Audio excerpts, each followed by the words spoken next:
გეტყვით, რომ მიუხედავად ამისა, რომ შაბათია, თევზით ხსნილია, რომ საუფლო დღესასწაულია. გამოდელი დღე. ასევე პარასკევში, იქით პარასკევს არის ანდრეობა და არაფერი შეიძლება ამისების შაბათ არის. ანდრეობა.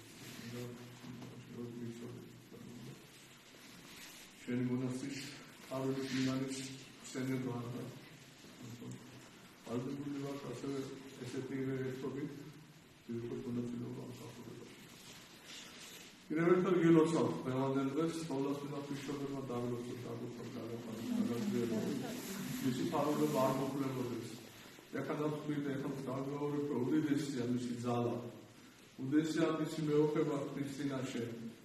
და მისი ძალა თითოეული ადამიანისა, რომელიც მას ევედრება და არ არის ადამიანი, რომელიც მას დახმარება თხოვს და ის არ დაეხმაროს. ამიტომ ეს ჩვენი სამსახურებაზეა დამოკიდებული და ჩვენს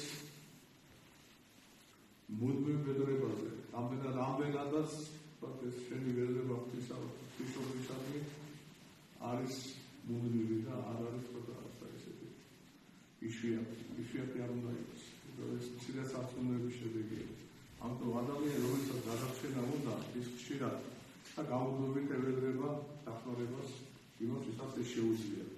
ამიტომ თუ ჩვენ ვფიქრობთ, რომ გადარჩენა გვჭირდება, მაშინ მუდმივად ევედრებით ჩვენ დედაფრიშობებს.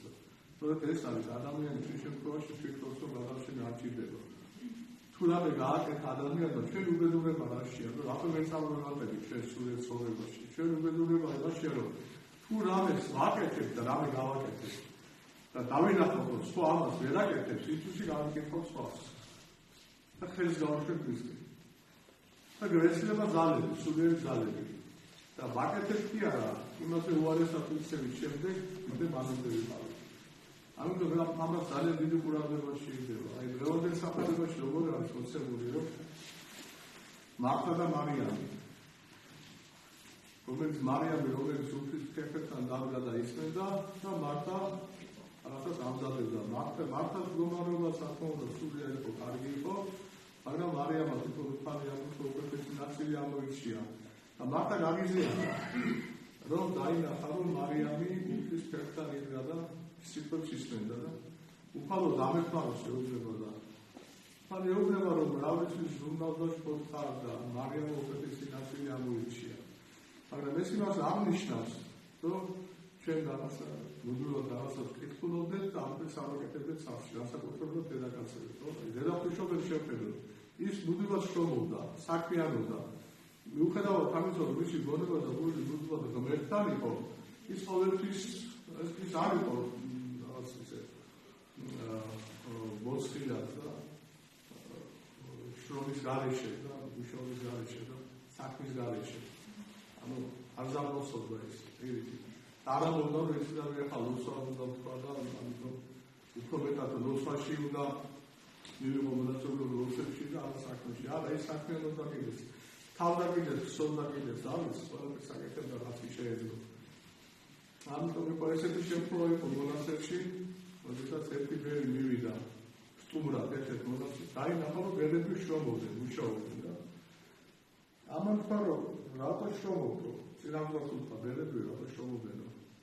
აწერია სახარებაში რომ მარიამა კეთილი ნაწილი გამოირჩიოდა.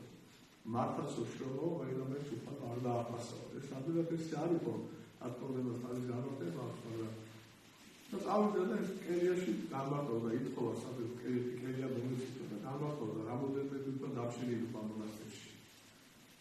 გავიდა დილით მოვიდა და მოსაღამოდა და მოშივდა და ახლა იხედება გარეთ რომ ეს დაერეკება ზარი რომ დაუძახოთ ტრაპეზზე და მაგრამ არავინ არ უძახის ტრაპეზზე.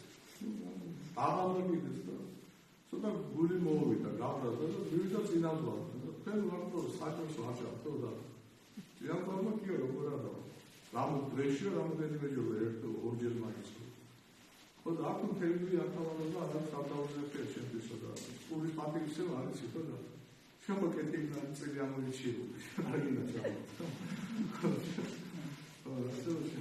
შემოგეძლო შეუძლებელი ადამიანები ვართ რომ კიდევ ჩამო და ამიტომ თუ გინდა ადამიანი პოპულარობის უკვე გასაუბროს ვინ ჩავს უნდა ისწავლოს კიდეს. თუ არ გინდა შრომა, მაშინ ნუ შეჭამ კვალიფიკაცია. ეს უნდა ძინავარო, ჩვენ მოგდარებამდე ფონდში ვარ, რომ ფიქრე მოყვება, და შრომა კიდეს და შეიძლება კეთილი ნაწილი გათამაშ შეგვიძლია და იკავი შენ სცენარში. ესე განსავლოს ინავდუალო ეს ბერი და ჩვენ სწორედ რაღაცას გავაკეთებ ხოლმე და მე რაღაცას უკეთესი გონია თავი. მე უცებ ჩამოვიდე ხოლმე და ზალა წამერთო მე გივალოთ რომ აი ყველაზე სოფლები ვარ. სამწუხაროდ თუნდაც მაინც დაკეთებულ სწავლობ ხოლმე. სამმარისე რომ რაღაცა ესევე შევძლოთ, ისევე ვიღაცაზე უკეთესი გონია თავი.